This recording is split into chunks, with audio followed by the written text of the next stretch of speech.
영감님, 몇 시간만 방 좀 비워주실라우? 낯손님이 있어서. 참, 환갑이 가까운 나이들인디 될까? 어떤 놈 방은 절절 끓고 이 늙은이의 방은 죽은 놈 콧김만도 못하다니 인정머리 없는 여편애 같으니라고. 선생님도 사주 풀고 관상을 보세요. 손금을 좀 봅니다. 손금은 무슨, 다 팔자대로 사는 건데 손금 본다고 팔자가 바꿔지기라도 하나요? 한지 건너 다방임의 술집이라더니 이건 건널 틈도 없이 관상쟁이라니.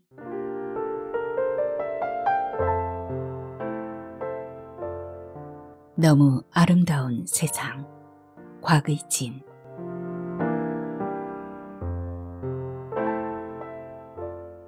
무당은 요령을 흔들며 제신들을 청해 드렸다. 그리고 푸념을 하기 시작했다. 무당의 푸념은 흔들어대는 요령 소리와 함께 동리를 징징징 울렸다. 그것은 겨울바람의 울음처럼 골목마다에 퍼졌다. 에이그 젠정헐. 윤노인은 몸을 뒤척이면서 상 밑에서 남여온의 추강집을 꺼내 소리내어 읽었다. 무당은 대개 좌도를 가지고서 백성들을 어리석게 하는 것으로 이를 삼는다. 1월 성신 같은 것은 천자가 아니면 제사할 수 없는데 무당은 산천의 신을 끌어들인다. 무릇 사람의 병은 원기가 고르지 못한 데서 나오는 것인데 무당은 귀신의 탓이라 일러서 억지로 근거 없는 말을 만들어 쓸데없는 비용을 허비하게 하며 무릇 사람의 화와 복은 자기 행동의 선악에서 나오는 것인데 무당은 말하기를 귀신에게 제사 지내면 복을 받고 귀신을 만홀히하면 화를 입는다 하므로 어리석은 사람들이 숭배하고 신앙하여 옷 입히고 밥 먹이니 나라를 좀 먹고 백성을 해하는 것이 이보다 심한 것이 없다. 어찌 이치에 벗어나지 않겠는가. 윤노인은 몸을 좌우로 흔들며 목청을 높였다. 그러나 무당의 푸념과 요령 흔드는 소리가 훨씬 더 셌다. 무당의 푸념과 요령 흔드는 소리는 윤노인의 방 안까지 들어와서 윤노인의 글 읽는 소리를 눌러버렸다. 젠정헐. 윤노인은 신경질적으로 책을 덮어버렸다. 그리고 모로 누워서 시린 무릎을 가슴에 바짝 끌어당겼다. 그런 뒤에 손으로 두 무릎을 감쌌다. 손의 온기에 의해서 무릎 시림증을 다스리자는 것이었다. 새우등을 하고 돌아놓은 노인의 등허리에 창틈으로 새어든 빛이 먼지들을 거느리고 흔들렸다. 노인이 무릎 시림증을 참지 못해 몸을 뒤척일 때마다 한 줄로 들어오는 빛도 함께 흔들리는 것이었다. 진정헐. 노인은 다시 투덜거렸다. 밖에서 벌어지고 있는 부닥거리가 몹시 거슬리다는 투였다. 신명나게 벌어지고 있는 부닥거리 때문에 자신의 무릎 시림증이 더 기승을 부리는 것이라고 생각했다. 윤노인은 자리에서 벌떡 일어났다. 그리고 한 평 남짓밖에 안 되는 방안을 공중거리며 주먹을 쥐고 무릎을 퍽퍽 소리나게 두들겼다. 도려낼 수도 없는 신경통은 도대체 다스리기조차 어려웠다. 연탄불이 또 꺼졌지. 고약한. 윤노인은 뻔하다고 생각하면서도 방문을 열고 쪽마루에 엎드렸다. 쪽마루 밑에 연탄 아궁이가 있었다. 노인은 아궁이에 손을 대보았다. 미적지근했다. 반사적으로 그는 김 교수 방의 아궁이를 옆눈질해 보았다. 그리고 중얼거렸다. 고약한 인심 같으니. 그쪽은 풍기가 역력했다. 냉랭한 기와 훈훈한 기는 쉽게 식별되었다. 윤노인은 구부렸던 허리를 펴고 쪽마루를 내려섰다. 그리고 고개를 쑥 뽑아 단박을 넘겨다 보았다. 색색의 제의를 입은 무당이 요령과 식칼을 들고 나무질하고 있는 모습이 둘러싸인 사람들 틈으로 선뜻거렸다. 요즘에는 좀채 볼 수 없는 푸닥거리였지만 윤노인은 어려서부터 늘 보아왔던 그까짓 것에는 흥미 없다는 듯 돌아섰다. 그리고 연탄 집게를 찾았다. 그에겐 달리 생각한 바가 있었다. 연탄 집게는 장독대 밑에 있는 연탄광에 세워져 있었다. 윤노인은 연탄 한 장을 집어들었다. 가슴이 두근거렸다. 누군가 불쑥 나타날 것만 같아서였다. 온종일 부엌과 아마당을 휘젓고 다니는 여선댁의 치맛꼬리가 보이지 않는 것을 보니 국구경을 간 것이 틀림없었다. 인정머리 없는 여편네 같으니라고. 이 노인은 그가 하려고 하는 짓을 정당화하려고 여산댁을 탓했다. 어떤 놈 방은 절절 끓고 이 늙은이의 방은 죽은 놈 콧김만도 못하다니 원. 윤노인은 혼자 소리로 구시렁거리며 김 교수 방 아궁이 앞에 연탄을 내려놓았다. 잘 타고 있는 연탄과 받고 가려는 참이었다. 아무리 하찮은 것일지라도 남의 눈을 속이는 일이라 생각하니 떨떠름하긴 했다. 그렇지만 젠정을 하면서도 연탄 한 장씩을 바꿔치기 했다. 윤노인은 바꿔치기 한 옆방의 연탄불이 밑불이 시원치 않아서 꺼질지도 모른다는 염려를 하면서도 모진 마음으로 연탄 뚜껑을 덮어버렸다. 그리고 막 돌아서려고 하는데 어허허허 하는 웃음소리가 문 밖에서 들렸다. 젊은 여자의 목소리도 함께였다. 틀림없이 옆방놈 웃음소리였다. 윤노인은 서둘러 들고 있던 연탄 집게를 연탄광에 던졌다. 그리고 급히 쪽마루를 올라서서 방으로 들어갔다. 모든 것이 참으로 순식간에 행하여졌다. 윤노인은 두근거리는 가슴을 무릎으로 누르면서 동그만히 쪼그리고 앉아 밖의 동정을 살폈다. 예상했던 대로 그들은 열려있는 문을 밀고 안으로 들어왔다. 옆방 놈이구나. 윤노인은 몹쓸 짓을 하다가 들킬 뻔한 아이처럼 긴장했지만 웅숭크리고 앉은 채 김 교수의 방 쪽으로 궁둥이를 끌어갔다. 그리고 귀를 기울였다. 방과 방 사이는 시멘트 벽돌 한 장 두께의 얇은 것이어서 옆방의 작은 부스럭거림까지도 잘 들렸다. 예상했던 대로 옆방에서는 소리가 새어나왔다. 윤노인은 바짝 긴장했다. 무슨 소리인가 들리는 성 싶은데 에고 내 팔자야 하는 무당의 푸념소리가 더욱 유별났다. 모든 신경을 일으켜 세워 긴장했지만 역시 무당의 요령 흔드는 소리가 한음 높이 출렁거렸다. 윤노인은 입버릇이 되어버린 젠정허를 뱉으며 방바닥에 벌러덩 누워버렸다. 그리고 이불 기퉁이를 끌어당겨 가슴까지 덮었다. 노인의 체온을 구들장이 빼앗아 가려 했다.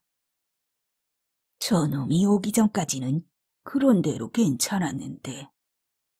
윤노인은 오래된 땀내가 배인 이불 속에서 한숨만 푹푹 내쉬었다. 한숨만 폭폭 내쉬었다. 김 교수가 옆방에 들기 전까지는 정말 괜찮았었다. 사각의 작은 상 앞에 앉아 관상, 사주, 궁합 등을 보는 것으로 내일을 살고 있었지만 불편을 몰랐었다. 그것은 기다림일 수도 있었다. 산다는 것은 언제나 기다림과 상통하는 관계임을 알고 있어서 귀퉁이가 깨지고 질이 벗겨진 사각의 상 앞에 앉아 손님을 기다리는 일. 그것은 그가 여전히 존재하고 있음을 보여주는 셈이었다. 더구나 옆방에서는 가끔씩이긴 해도 그 얇은 벽을 통해 언제 들어도 신비롭게 느껴지는 소리가 새어나오기도 했다. 점 노인은 숨도 크게 못 쉬고 긴장한 채 귀만 열고 있었다. 덜컥 겁이 나기도 했고 바르르 떨리기도 했다.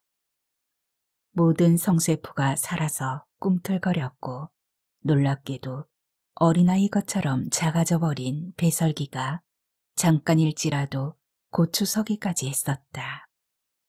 노인은 몸을 달구며 그런 상황을 즐겼다. 그것은 간접적인 쾌락이었으나 아직 남겨진 성욕이어서 참으로 귀한 체험일 수 있었다. 존재 가치가 있는 남자임을 자부하면서도 노인은 휘열을 맛보았다. 그러나 김 교수가 옆방에 들고부터 여인숙주인 여산댁의 괄시가 눈에 띄게 심했다. 거기에다가 방세가 밀렸다는 것이 여산댁의 괄시를 더욱 부추기는 격이었다. 여산댁이 우선 연탄불을 제때에 갈아 넣어주지 않아서 꺼지기 십상이었다. 또한 밥상이 초라해졌을 뿐 아니라 끼니만을 바라고 앉아있는 노인에게 그 시간차가 심했다. 윤노인이 다른 방으로 밥상을 가지고 들어가는 소리를 들으며 이제나 하고 기다리지만 노인의 방은 맨 마지막이었다. 짐작건대 다른 방에서 먹다 남은 찬을 모아서 상을 보는 성 싶었다. 연탄불도 그런 식이었다. 다른 방에 불이 꺼지면 윤노인의 연탄 아궁이에서 불을 빼다가 갈아 넣느라고 바빴지만 윤노인의 방에 불이 꺼지면 항상 느긋했다. 그러니 늦가을로 접어들면서부터 찬바람이 뼛속으로 침투하는 것을 막아내는데 윤노인은 스스로 익숙해져야 했다. 또한 생리에 안 맞는 짓이었지만 극성스런 신경통만은 견디기 힘들어서 연탄을 빼내가는 따위의 눈속임도 거뜬히 해내고 있는 것이었다. 그러면서라도 여산댁의 인심을 탓하지는 않았다. 당장은 여산댁이 방을 비워달라고 하지 않는 것이 다행이다 싶었다. 여산댁이 무작정 기다리는 것만도 아니었다. 그녀는 가끔씩 말문을 열었다. 어렵게 여는 것 같기는 했다. 해도 노인은 그때마다 적당히 얼버무렸다. 어떻게 되겠지요? 그러면 그만이었다. 그 무렵 그것은 윤노인의 구호이기도 했다. 사실 어떻게는 되어가고는 있었다. 내일쯤에서 여산댁이 영감님하고 말문을 열 것이란 생각이 들면 그날 늦게라도 궁합 보는 방이 어디지요 하고 여인숙 대문을 들어서는 목소리와 만날 수 있었다. 그럼 그렇지. 윤노인은 거리에 팽개쳐질 팔자는 아니라는 생각이었다. 어떻게든 살아갈 수 있는 방법이 있었으며 그것은 자연의 섭리였다. 노인은 절대 억지 부리지 않았다. 아기다툼하며 짓밟고라도 올라서야 산다는 욕심도 없었다. 밀면 밀리고 밟으면 밟히는 것이 바르게 사는 방법이라고 생각하는 노인이었다. 극히 식물적인 존재였다. 그 식물성에 존재의 가치를 부여하는 노인이었다. 노인의 그런 생활 속으로 김 교수가 끼어들어왔다. 그의 출현은 무더위가 느슨해진 9월 초승기였다. 윤노인이 한기를 느끼며 다리에 신경통을 걱정할 새도 없이 들이닥친 침입자였다. 그날 유난스런 호들갑으로 손님을 맞아들이는 여산댁의 웃음소리에 윤노인은 찢어진 문틈으로 밖을 내다보았다. 50줄에 앉은 사내가 옆방에 들기 위하여 여산댁과 흥정하는 모습이 눈에 들어왔다. 그는 반값을 선불했다. 목돈을 손에 쥔 여산댁의 히히덕은 타당한 것이었다. 윤노인은 문틈에서 눈을 떼며 건방진 놈 같으니 하고 가볍게 일축해버렸다. 책 몇 권을 끼고 있는 상판으로 봐서 수틀리게 일을 하다 소도시에 자천되어 온 공무원쯤으로 생각했다. 그리고 그날 저녁이었다. 여산댁은 노인의 방을 건너뛰어서 옆방으로 먼저 밥상을 들고 들어갔다. 못된 년. 노인은 습관대로 큰 미움 없는 욕지거리를 서슴없이 했다. 그저 시장기 때문이었다. 옆방으로 들어간 여산댁은 선뜻 밥상만 놓고 나오는 기색이 아니었다. 선생님도 사주 풀고 관상을 보세요. 허허, 손금을 좀 봅니다. 가뜩이나 시장기 때문에 구시렁거리고 있던 터에 옆방에서 들리던 소리는 윤노인의 귀를 번쩍 트게 했다. 노인은 반사적으로 벽으로 귀를 들이댔다. 가슴이 쿵쿵거리고 손이 바르르 떨렸다. 손금을요? 그럼 나도 좀 봐주시구려. 여산댁이었다. 윤노인은 밥상을 앞에 둔 채 연놈이 수작을 하고 있다는 생각을 했다. 부하가 끌어올랐다. 언젠가 여산댁의 통통한 손을 한번 잡아볼 속셈으로 손금을 봐주겠다고 넌지시 말했을 때 여산댁은 톡 쏘는 땡피처럼 말했었다. 손금은 무슨, 다 팔자대로 사는 건데 손금 본다고 팔자가 바꿔지기라도 하남요? 그랬던 년이 젊은 놈 앞에서는 제 스스로 손을 내밀고 손금을 봐달라고 수작 부리는 것이었다. 부하가 끌어올랐다. 노인은 상위에 펼쳐져 있는 책을 획 팽개쳤다. 너덜거리던 책장이 벽을 치고 떨어져 나갔다. 처음부터 여산댁에게 후하다 했더니 그것이 놈의 술책이었다는 생각을 했다. 무방비 상태에서 적수를 맞아버린 격이었다. 윤노인의 표현대로라면 김 교수는 무리한 침입자였고 철면피이며 새치기꾼이었다. 한지 건너 다방임의 술집이라더니 이건 건널 틈도 없이 관상쟁이라니. 짓누르고 올라서지 못하는 성미는 대신 입안에서 구시렁거리는 불평으로 표현되는 법인지 노인은 꽤나 투덜거리고 있었다. 윤노인은 한참을 더 투덜거리더니 방문을 걸어 잠그고 불을 꺼버렸다. 나쁜 년, 밥을 가져와도 내가 먹나 봐라. 윤노인은 그가 화났다는 것을 음식컵으로 보여줄 셈이었다.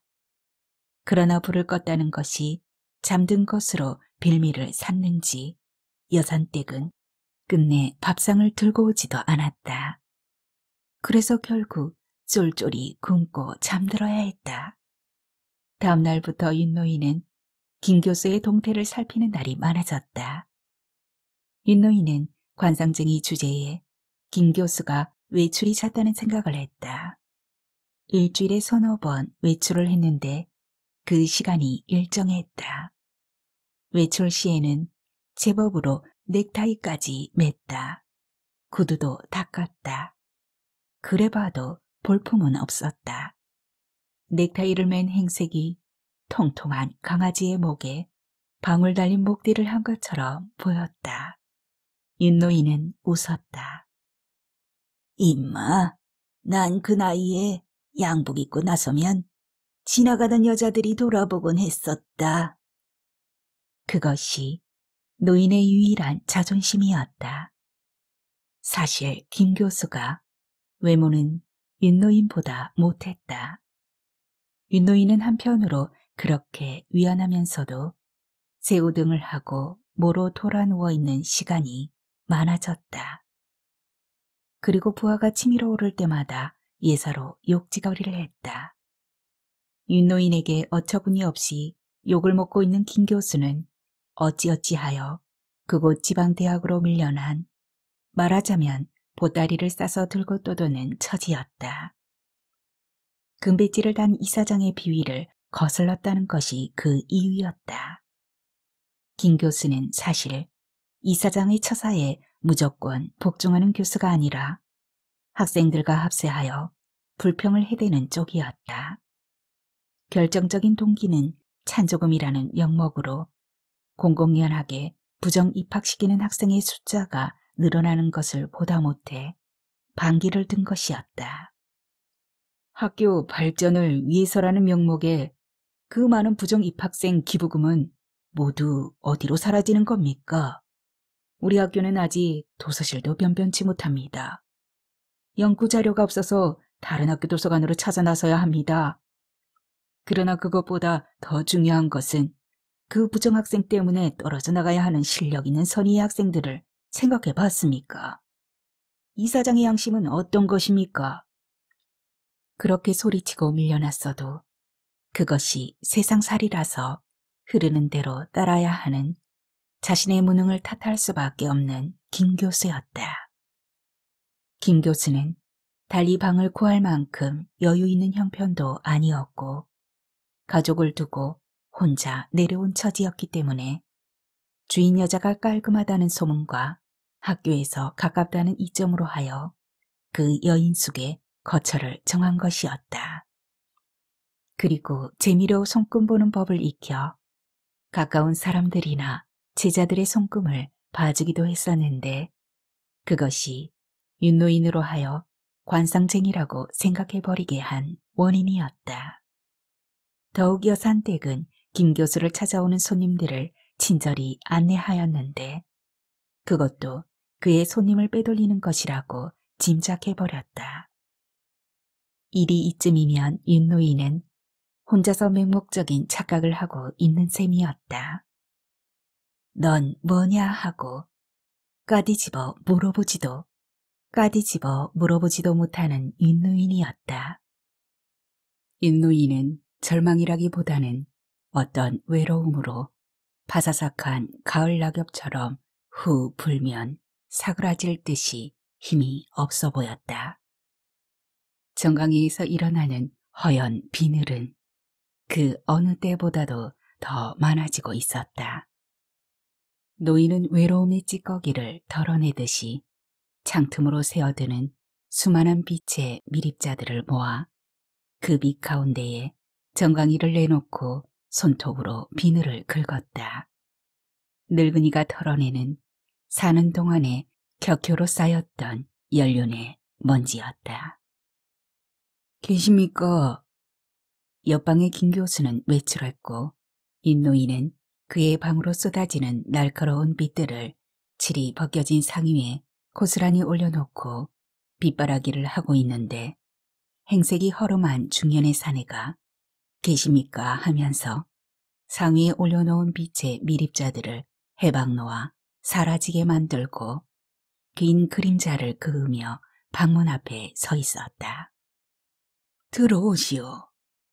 윤노인은 모처럼 만의 손님을 맞아 방으로 들어오게 했다. 중년의 사내는 윤노인 앞에 구부정하게 앉았다. 얼마 만에 맞는 손님인가. 그 무덥던 여름날 그리고 김 교수의 출연 이후 거의 공치고 있던 터였다. 방으로 들어와서 윤노인의 사각상 앞에 마주 앉은 사내는 가출한 아내가 언제쯤 올 것 같느냐고 성급하게 묻기 시작했다. 아이들이 어찌나 제 애미를 찾는지 언제쯤 집에 오겠습니까? 사내는 아이들 핑계를 대며 가출한 아내를 찾고 싶어 했다. 윤노인은 그 사내의 조급함 때문에 스스로 모든 것을 털어놓겠구나 생각하며 수월한 손님을 맞아서 쉽게 풀어나갔다. 들어오긴 할까요? 돌아올게요. 당신 혼자 살 팔자가 아니야. 세장가들 팔자도 없고. 그렇지요? 그런데 언제쯤이나? 곧 들어오겠구먼. 그러나 제발로 걸어서 들어오겠느냐? 찾으러 나서야 하겠느냐가 문제로구먼. 인노이는 사내가 부르는 본인과 아내의 생년월시 등을 적으며 그것들을 풀어서 사내에게 말해주었다. 어떻게 해야 합니까? 사내는 윤노인을 간절한 눈빛으로 바라보았다. 그때 윤노인은 찾으러 나서고 싶은 사내의 심정을 눈빛에서 읽었다. 그래서 단정적으로 지적해 주었다. 두말하면 잔소리지. 찾으러 나서야 돼. 그렇죠? 윤노인은 상을 손바닥으로 쳤다. 예, 알겠습니다. 그런데 어느 쪽에? 그래. 동남쪽이나 남서쪽인데. 연고가 있는 쪽이 어디야? 글쎄요. 동남쪽이면 내가 사는 곳에서 동남쪽이란 말씀이죠? 옳지. 처남이 사는 동네입니다. 어쩐지 그런 것 같았습니다. 그런데 장모가 딱 잡아댑니다. 틀림없어. 그러니 100번 찾아가서 다시는 술 먹지 않겠다고 약속하고 아내를 데려와. 아이고, 제가 술버릇 나쁜 것을 어찌하시고. 윤노인은 자신 있었다. 사내는 스스로 자신의 신상을 말하고 있었고 흐린 눈동자나 피부 색깔로 보아 술을 많이 마시는 쪽이란 걸 쉽게 알 수 있었기 때문이었다. 그것으로 확신할 수 있었다. 점을 보러 오는 사람들은 대부분이 그들의 답답함을 털어놓고 하소연하는 격이었다. 그렇기 때문에 처음 들어설 때부터의 일거일동으로 눈치껏 때려잡으면 거의 틀림없었다. 사주팔자야 생년월시대로 풀어서 통계학적으로 나와 있는 것을 들려주면 되는 것이고 지난 일이나 성격은 그 사람의 말투나 피부색, 눈빛으로 대충은 알 수 있었다. 당장 하고 있는 일이 무엇인가쯤도 거의 알아낼 수 있었다. 그래서 한두 마디 넘겨짚은 말이 맞아 떨어지면 용하다는 소문이 꼬리를 물고 물어 유명한 점쟁이가 되어 버리는 것이었다. 그러나 그 중에는 생년월시만 던져주고 입을 꽉 다문 채 점쟁이의 눈치만 살피는 자들이 있다. 털어놓기를 유도하여도 넘어오지 않을 때 점쟁이 측에서 오히려 답답해진다. 드물게 나타나는 손님이긴 하지만 그럴 때는 참 진땀이 난다. 모처럼 만에 윤노인의 귀한 손님이 되어주었던 중년의 사내는 후련하다는 듯이 감사합니다. 안녕히 계십시오를 거듭하며 대문 밖으로 사라졌다. 윤노인은 사내가 떠난 후 방바닥에 놓여있는 1,000원짜리 5장을 집어들었다. 고마운 것이었다. 그런 것 2장만 있으면 하루를 무난히 넘길 수가 있다. 하루에 2건만 해치워도 그 좋아하는 담배를 피우면서 느긋하게 살아갈 수 있을 터인데 요즘엔 그것이 마음대로 되지 않았다. 저 영감님. 윤노인이 그런 생각을 하고 있을 때 문 밖에서 여선댁의 목소리가 노인을 불렀다. 윤노인은 방문을 밀었다. 그리고 여선댁의 다음 말이 있기 전에 5장을 건넸다. 이거라도. 아우, 고마우셔라. 그런데 실은 그것이 아니구먼요. 여산댁은 방문 앞에 바짝 다가서며 조그만 목소리로 말을 더 잇고 있었다. 영감님, 몇 시간만 방 좀 비워주실라우? 윤노인은 가슴이 철렁했다. 방을 비우라니. 그러나 몇 시간만이라고 했겠다. 윤노인은 혼자 소리로 중얼거리며 여산댁을 더욱 빤히 바라보았다. 실은 낯손님이 있어서. 여산댁은 말꼬리를 흐리면서 멋쩍어 했다. 윤노인은 비로소 그 말뜻을 알아챘다. 안도의 한숨이 바람 빠지는 풍선 마냥 푹 꺼져나왔다. 방세와 식대가 밀려있는 처지에 그만한 편의도 못 봐준다고 해서야 도리가 아니었다. 멋쩍어서 더듬거리는 여선댁의 표정에서 인정의 부스러기를 보는 듯해 흐뭇하기까지 했다. 윤노인은 소지품을 한쪽으로 밀어놓았다. 특히 사주쟁이 티나는 것들이 눈에 띄지 않게 신경을 썼다. 그리고 나머지는 여산댁이 알아서 하겠지 하는 심사로 방을 나왔다. 그가 대문을 나서기도 전에 남녀가 여선댁의 안내를 받으며 안으로 들어갔다. 윤노인은 건성으로 바라보았다. 그 남녀 한 쌍을 다시 뒤돌아보았다. 놀랍게도 그들은 허름한 차림의 늙은이들이었다. 여인숙방을 찾아드는 것은 가난한 젊은이들이겠거니 생각했던 윤노인에게 충격이었다. 특히 이 여자는 사람들의 눈이 몹시 꺼려진다는 듯이 고개를 푹 숙이고 늙은이의 뒤를 바짝 따르고 있었다. 다행스러운 것이 그 방은 구석진 기퉁이에 있어서 남녀가 숨어들기에는 안성맞춤이었다. 참, 환갑이 가까운 나이들인디 될까? 윤노인은 방문이 닫히면서 여자의 치마 끝이 숨겨짐과 동시에 대문 밖으로 밀려나면서 중얼거렸다. 참, 참. 그러나 딱히 갈 곳이 없었다. 가까운 거리를 어슬렁거려야 했다. 윤노인은 참 하며 헛웃음을 이스로 빠뜨리면서 기역대학의 담벼락을 따라 걸었다. 구질구질한 골목을 지나 조금만 위로 올라가면 기역대학의 교정이 눈에 들어왔다. 그리고 산책로가 산뜻하게 나타난다. 그 길을 오래전부터 알고 있었지만 새벽에라도 거닐어 보지 못한 것은 늙은이답지 못한 게으름 탓이었다. 윤노인은 천천히 언덕배기를 올라섰다. 대학의 육중한 문이 성문처럼 그의 위용을 과시하고 있었다. 하늘을 찌를 듯이 위로 뻗어있는 석탑의 끝을 쳐다보다가 한껏 더 멀리 하늘 끝을 보았다. 지난 여름의 하늘이 아니었다. 드높이 올라가 말갛게 닦인 하늘이었다. 윤노인은 계절의 바뀜을 새삼스러워하며 일 없는 늙은이처럼 휘청휘청 걸었다. 나뭇잎이 날렸다. 나뭇잎은 윤노인의 발밑에서 팽그르르 돌았다. 그는 걸음을 멈추었다. 갑작스레 서울에 있는 손자놈이 떠올랐다.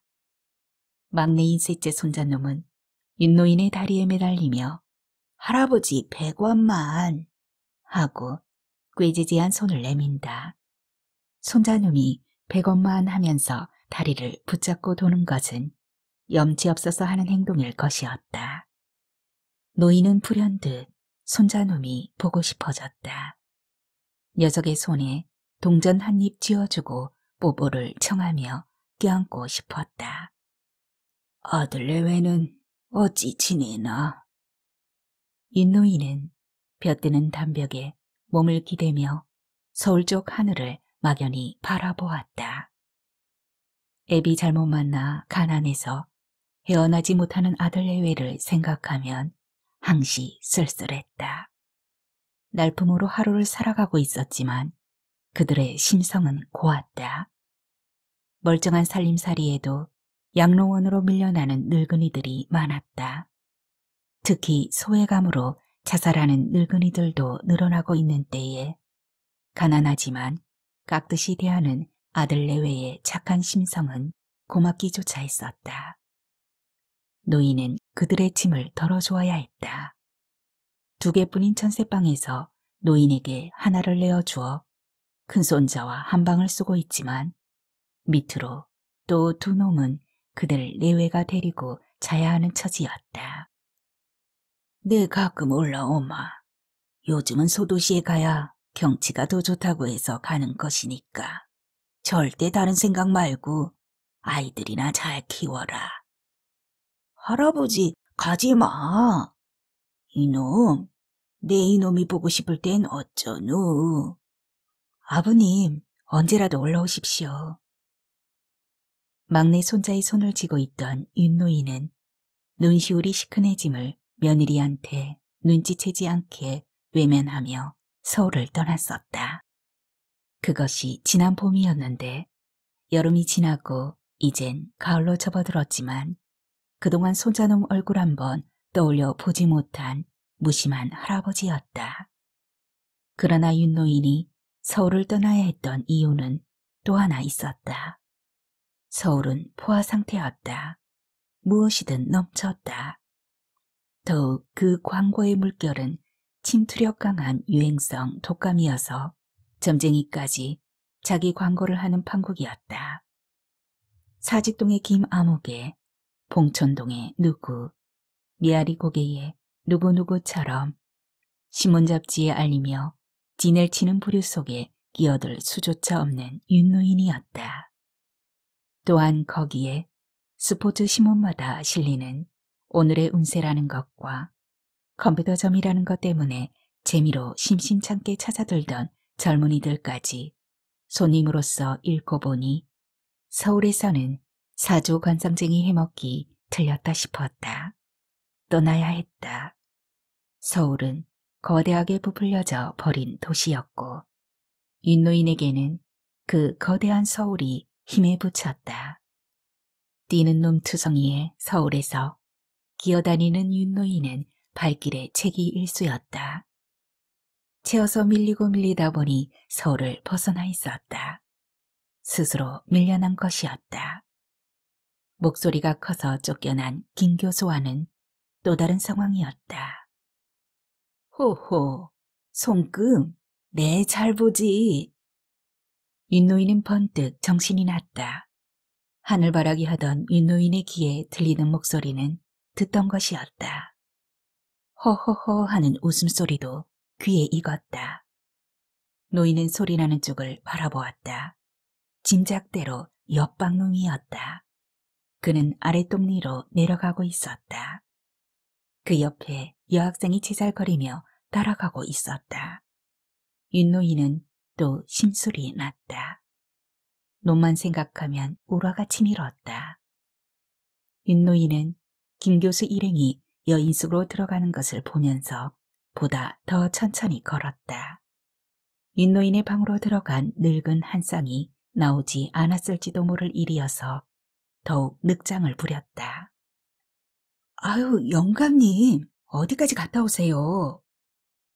선뜻 들어서지 못하고 문 앞에서 서성이는 윤노인을 본 여산댁이 호들갑스럽게 말했다.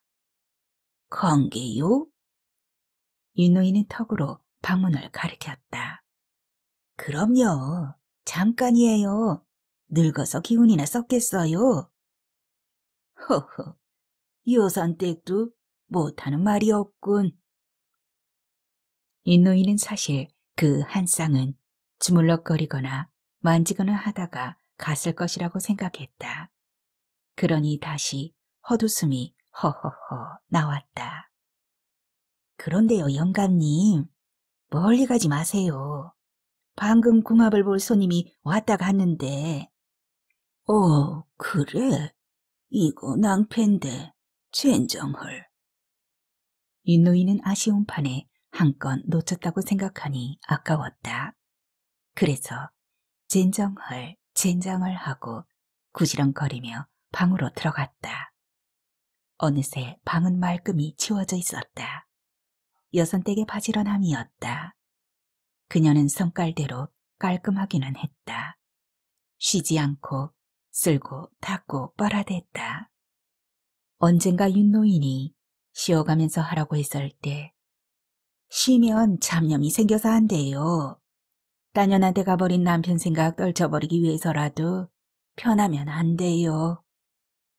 하고 대꾸하며 하던 빨래를 계속하던 여선택이었다. 일이 있다는 것, 그것이 그녀에겐 살아가는 명분이었다. 그날 이후 낮에 방을 비워줘야 하는 일이 종종 있었다. 윤노인은 여인숙 담장 밑에 깔개를 깔고 자리를 잡았다. 낮 동안은 아예 장소를 옮기기로 작정했다. 밀린 방세를 아직 지불하지 못한 처지여서 선심이나 쓰는 척했다. 여산댁도 말은 안 돼도 고마워하는 눈치였다. 그러나 득이 있었다. 담장 밑에 자리를 편 후로 지나던 길에 장난삼아 손금이나 관상을 보고 가는 이도 있었다. 그런 것은 제값을 받지 못하더라도 괜찮은 일거리였다. 윤노인은 오늘 담벽에 기댄 채 끄덕끄덕 졸았다.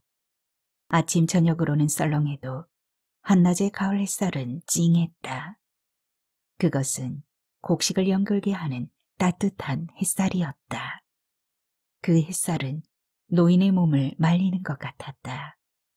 박제된 한 마리의 짐승처럼 원형 그대로 노인을 말리고 있었다. 할아버지, 자? 윤노인 앞에 작은 여자아이가 쪼그리고 앉으며 말을 붙였다. 요 며칠 사이에 자주 윤노인의 관상 그림 앞에 쪼그리고 앉는 꼬마 손님이었다. 할아버지, 자? 여자아이는 윤노인 앞으로 조금 더 바싹 다가앉으며 또 한 번 그렇게 말을 붙였다. 할아버지, 그것은 살아있는 사람에게 붙이는 호칭이었다. 할아버지 하고 부르는 이 있어서 그는 생명 있는 그가 되는 것이었다. 너 언제 왔냐? 윤노인은 부신 햇살 때문에 선뜻 눈뜨지 못하고 입으로만 여자아이를 반겼다. 할아버지가 잠잘 때. 할아버지가 잤어?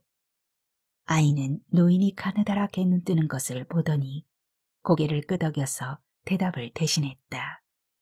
그래? 할아버지가 어떻게 하고 잤누? 이렇게. 아이는 고개를 옆으로 비스듬히 기울이고 눈을 감으며 자는 신용을 했다. 그 녀석. 윤노인은 아이의 머리를 쓰다듬었다. 그리고 주머니를 뒤적여서 100원짜리 동전 하나를 찾았다. 꺼낸 동전을 아이에게 주었다. 아이는 그녀의 조망만한 손을 허리 뒤에 감추면서 고개를 살래살래 흔들었다. 자, 괜찮아. 싫어. 내 거 아니야. 네가 가지면 네 거가 되는 거야. 그래도 싫어. 아이는 손을 다시 감추며 고개를 흔들었다. 윤노인은 서울 손자놈을 떠올려 보았다. 그놈 같으면 손에서 빼앗듯이 움켜쥐고 그의 까칠한 뺨에 볼을 비비면서 쪼르르 달아날 것이었다. 윤노인은 100원짜리 동전을 손바닥으로 오므려 감추어서 만지작거렸다. 그것의 감촉은 조금 전에 할아버지를 부르던 따뜻함이 아닌 금속성의 싸늘함이었다. 윤노인은 100원을 받지 않은 아이를 보면서 피부치와 피부치 아님의 차이를 알았다. 상이야. 그때 옆 골목에서 아이를 차는 목소리가 들렸다. 엄마, 나 여기 있어. 윤노인 앞에 쪼그리고 앉아있던 아이는 냉큼 일어서서 뛰어갔다. 노인은 머리카락을 나풀거리며 뛰어가는 아이의 뒷모습을 바라보았다. 그리고 아이의 모습이 완전히 사라졌을 때 길바닥에 펼쳐놨던 책들을 걷어들였다. 책들을 거두며 책상 다리로 앉아있던 자세를 풀고 몸을 일으켰다. 늦가을 툭 소리내며 떨어진 마른 잎을 소나기에 넣어 부스러뜨리면 부서석하는 소리가 나던가. 담에 기대어 가을 햇살에 몸을 말렸던 노인의 사지가 부서석하는 소리를 냈다. 노인은 부서질 듯이 건조된 상태였다. 오랫동안 한 곳에 앉아 볕을 쏘인 탓이리라. 윤노인은 따뜻한 아랫목에 누워 푹 쉬고 싶었다. 오늘은 유난히 아랫목이 그리웠다. 노인은 한나절도 되기 전에 모든 짐을 챙겨 구석방으로 들어갔다. 그는 방으로 들어서자마자 아랫목에 손을 밀어 넣었다. 미적지근했다. 윤노인은 요 밑으로 들어갔다. 미적지근하더라도 그 온기를 직접 허리에 대고 싶었다. 방바닥이 늙은이의 체온을 빼앗아 갈지도 모르니까 요 위에 눕는 것이 나으리란 생각은 감히 할 수 없었다. 그는 요 밑으로 몸체를 밀어 넣었다. 몸을 뉘었다는 것만으로 우선은 편했다. 찢긴 창구멍으로 담벽에서 남겨둔 빛이 노인을 따라 들어왔다. 새어 들어온 빛은 담벽에 기대고 별 쪼이기 했을 때의 빛과는 그 성질이 달랐다. 그것은 시린 은빛이었고 차가운 유리 부스러기였다. 노인의 무릎뼈를 그 유리 부스러기가 사정없이 찌르고 있었다. 무릎은 저리고 쑤셨다. 그때부터 시작된 무당의 푸념 소리는 윤노인의 신경을 몹시 거슬리게 했다. 연탄불이 꺼졌으리라고 생각한 것은 그때였다. 그래서 고약한 인심 타령을 하며 옆방 아궁이에서 잘 타고 있는 연탄과 바꿔치기 해버렸다. 그 순간 옆방의 김 교수가 여자를 끼고 들어섰던 것이었다. 윤노인은 뒤집어 썼던 이불을 젖히고 다시 일어나 앉았다. 젠장, 연놈들 뭐들 하고 있누? 윤노인은 아끼는 담배 한 개비를 피워 물었다. 그리고 천장을 향해 연기를 뱉었다. 담배 연기는 몽글몽글 위로 올라갔다. 파렴치한 놈 같으니라고 손금이나 보면 됐지. 윤노인은 놈이 젊은 여자를 꼬드겨서 재미 보고 있을 것이라고 확신해 버렸다. 노인은 평소에 그답지 않게 흥분하고 있었다. 한바탕 엎어질 것 같은 기세였다.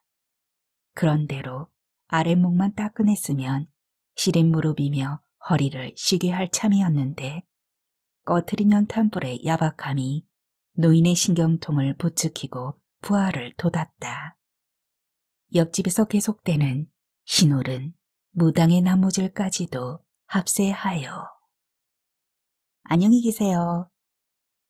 윤노인이 방 안을 왔다 갔다 하며 차를 끓이고 있을 때 아까의 그 젊은이가 예의 바르게 인사하고 밖으로 나갔다.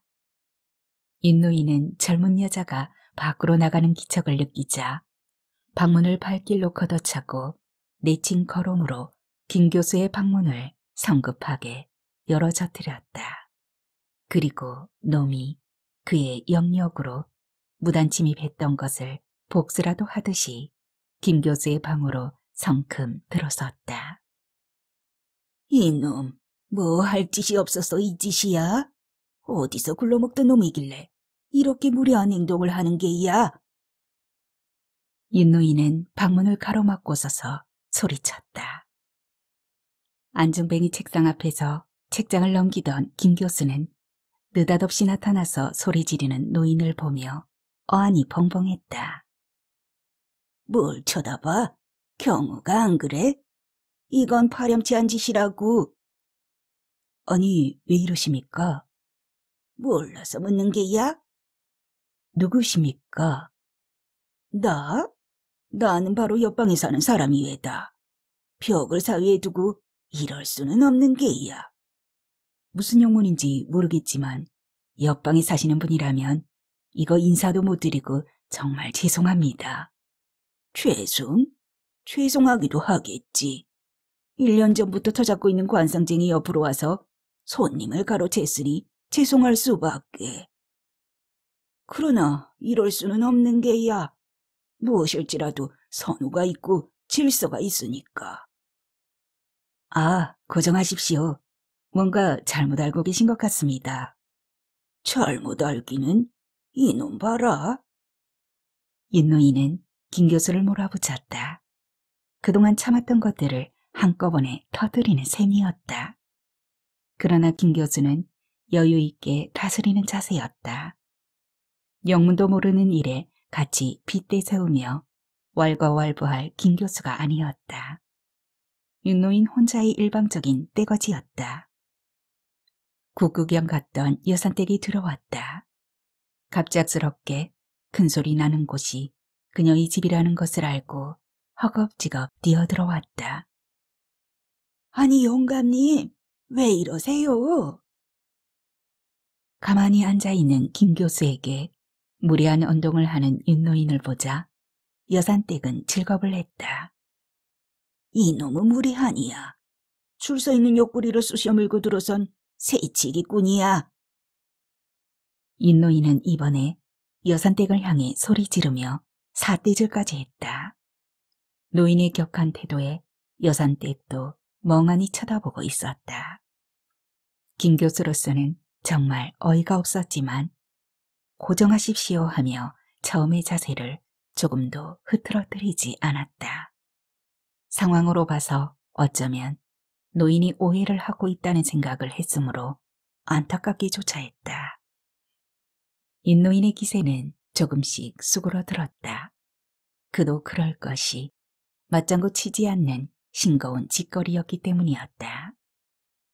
인노인은 김 교수가 보통은 넘는 놈이란 생각을 했다. 결국 헛발질을 했음을 알고 수그러드는 기미를 눈치챈 김 교수가 여산댁에게 소주와 안주할 것을 간단히 갖다 주십사 하고 부탁했다. 김 교수의 그러한 태도는 퍽 당당해 보였다. 그럼 못 써. 아무리 손을 휘저어 손뼉을 치려 해도 맞부딪혀 주지 않으면 소리가 나지 않는다. 결국 윤노인은 헛손질했음을 알고 스스로가 쑥스러워져서 슬그머니 주저앉으며 혼자 소리를 했다. 그리고 처음으로 김 교수를 정면에서 똑바로 바라보았다. 김 교수도 노인을 바라보았다. 두 사내의 시선이 맞부딪힌 순간이었다. 멀쩡한 허허허. 인노인이 허허 하고 웃었다. 언성을 높였는데도 얼굴 한번 붉히지 않았던 김 교수에게 참패당한 기분 때문이었다. 이유나 알았으면 합니다. 김 교수도 엷은 미소를 지었다. 인노인은 편하다는 느낌이 들었다. 오래전부터 낯익힌 사람들과 같은 정스러움이 작은 방 안을 가득 메웠다.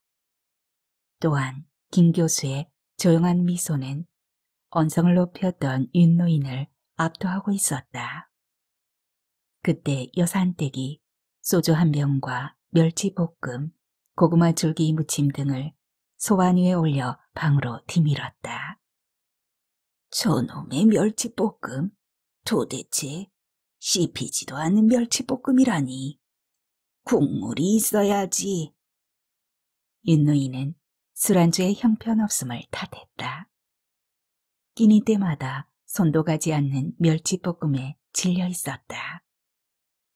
자, 어르신, 이쪽으로 앉으시지요. 김 교수는 아래목으로 윤노인의 자리를 마련해 주었다.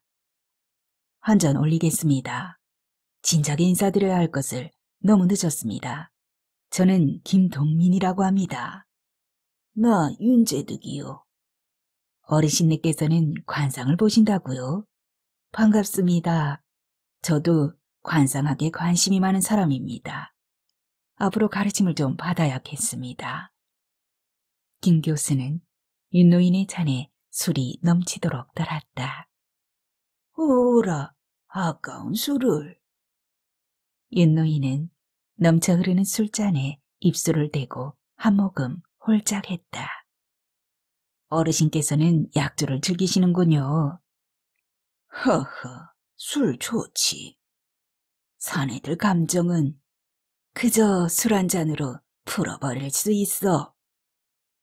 윤노인은 마음을 풀기 시작했다. 그리고 오랜만에 맛보는 술 마신 양 맛을 음미했다. 김 교수는 그런 윤노인을 연민으로 바라보았다. 그리고 비스듬히 몸을 사리고 조심스럽게 술을 마셨다. 원, 돌아앉아 마실 것까지 뭐 있어? 윤노인은 불같이 오르던 화를 소주로 꺼버리고 편한 자세로 김 교수를 편하게 대했다.